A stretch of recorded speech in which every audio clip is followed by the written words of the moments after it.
بموضوع آخر مصطفى مزار، قبل نهاية البرنامج، الكاف تفضل عدم معاقبة المغرب بسبب عدم مشاركته في كأس أفريقيا للمحليين، وترفض تطبيق المادة 80 من لوائح الشان. ولق جاء اليوم يطعن في قرار لجنة الانضباط ويصر على معاقبة الجزائر بسبب خطاب حفيد نيلسون مانديلا. ما رأيك مصطفى مزار في خرجة فوزي لقجع؟ شوف، عامل المخزن يطبق سياسة البكاء ويعرف يبكي ويعرف يدير سيناريوهات. أنا نظن لو كان مخرج تاع أفلام يقدر يكون بالك من أحسن المخرجين في العالم، لأنه لو تشوف يعني بلد يعني يضيع منافسة مثل منافسة كأس الشان، من كان رضا كل المنظمين ولا حتى الفاعلين في الهيئات الكروية سواء القارية ولا العالمية، كلهم راضيين على المستوى اللي ظهرت به الشان، سواء المستوى التنظيمي ولا شيء آخر. لكن لما يغيب المغرب على المنافسة، أولا يكذب على الشعب تاعو ويكذب على اللاعبين تاعو بأنه لازم لي طيارة، لازم لي هذيك، لازم لي هذيك. أنا أقول لك من قوانين تنظيم كأس الشان هو البلد المنظم يستكلف على الرحلات الداخلية، هو اللي مسؤول.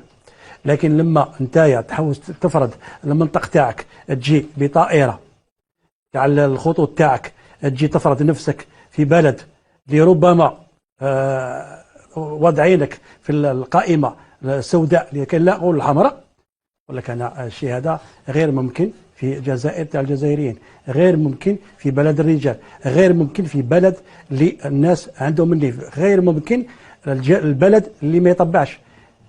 احنا ربما البلد من بين البلدان اللي عندنا سياسه، وسياسه دائما تبقى ثابته. لانه انا حاب نتكلم على الرياضه، لانه علاش تعبنا من السيناريوهات تاع هذا السيد هذا، تعبنا بالسيناريوهات بالكذب، بالاشياء اللي ربما غير رياضيه، يحب يدخل الرياضه لاغراض سياسيه. تعبنا من هذا الشيء. لكن نقولوا حنايا حتى ولو الجزائر ما تنظمش كأس أفريقيا 2025، أنا نقول لك وضعنا الكاف والفيفا في حرج، يحب ولا يكره.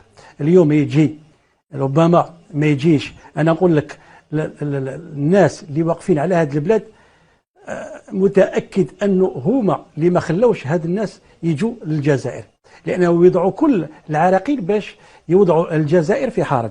اولا راهم يتكلموا على كاس افريقيا اللي جايه في الجزائر، يحوسوا يوضعوا نفس العراقيل، نفس المشاكل، نفس السيناريوهات، باش دائما يبقوا في نفس المنطق تاعهم.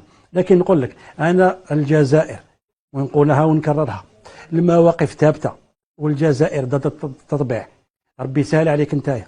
احنا ما يهمناش واش دير في بلادك وما يهمناش السياسه تاع بلادك، المهم احنا المنافسه تاع الجزائر اللي نظمتها منافسه كبيره، وضعت القاره، وضعت اولا الافريقيين اللي جاوا هنا الجزائر، شافوا اولا كيفاش كان التنظيم، شافوا كيفاش كانت المنافسه، شافوا كذلك كيفاش الناس وقفت على هذه المنافسه هذه، يعني بكل يعني تنظيم في المستوى اللي خلى الكاف والفيفا في حرج اليوم. واضح مصطفى مزار. فريد مطاوي، في عجالة، عندما ترى قرار الكاف بعدم معاقبة المغرب بسبب عدم مشاركته في الشان، ربما تدرك بأن هذه الهيئة باتت مختطفة بين قوسين إن صح التعبير من أطراف فاعلين داخل أروقة الكاف.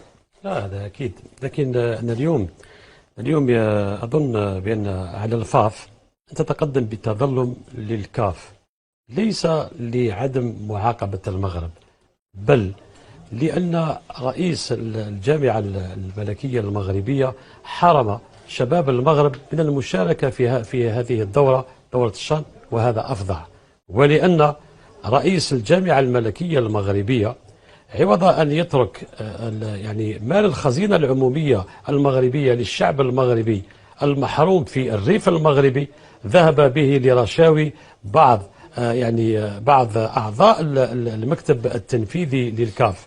وأنا في هذه النقطة أقول على الجزائر أن تقدم دعوة أخرى لزويل مانديلا في نهائيات كأس افريقيا لاقل من 17 سنه، وتجلسه كالملك على منصه الشرفيه لملعب الذي يحمل اسم جده، ولا داعي لاعطاء الكلمه لزويل مونديلا حتى يخاطب في افتتاح هذه الدوره، لا لشيء سوى لان حفيد مونديلا صار اليوم يا عماد، صار نجم فوق العاده بخطابه الاخير في الشان، وكل افريقيا صارت تعرف من هو زويل مونديلا، هذا الشبل من ذلك الاسد في بلد الاسود. لذلك انا اطلب من الفاف ان تقدم دعوه لزويل مونديلا حتى يحضر لافتتاح كاس افريقيا 2017 وتجلسه مثل الملك في المنصه الشرفيه لملعب نيلسون مونديلا.